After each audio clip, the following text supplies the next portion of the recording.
ازاي الانسان يتغلب على حزنه لفقده شخص عزيز علاقته انتهت بيه؟ هل ربنا ممكن يزعل من حد لكثرة حزنه على امور دنيوية؟ لا، الحزن على فقدان عزيز ده مش امر دنيوي، ده احساس بشري طبيعي جدا. ان في حد غالي عليا فقدته بالترك، بالهجر، بالزعل، بالموت. اسباب الترك كتير، لكن هو البني ادم بيحتاج انه يحسن التفكير في ماضيه، ويحسن يقول لنفسه قصته ازاي. هل فعلا السيبان ده كان خير؟ يعني هل نقدر نجيب ورقة وقلم، ولو سمحتي يعني اقترح على حضرتك تعملي كده وتنزلي من دماغك كده، تكتبي على الورقة دي النعم اللي ربنا أكرمك بيها لما سبتي الإنسان ده. لأن في نعم ممكن، لأن في الآخر الله الخير في يديك والشر ليس إليك. ففي خيرات كتير في تركك للشخص ده أو ترك الشخص ده ليكي، حتى لو كنت غلطانة.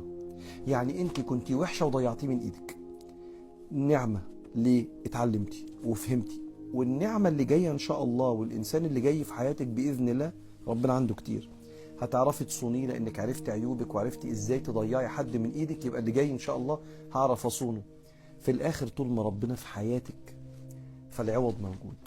وماذا فقد من وجد الله؟ لعلك تجدي ربنا بالعوض والستر والعطاء بعد اللي حصل ده. ما بالك بقى لو كان هو الإنسان أصلا مش كويس، يعني عمل تصرف مش كويس، أو اتخانقتوا واختلفتوا فبان إن انتوا مش متناسبين لبعض.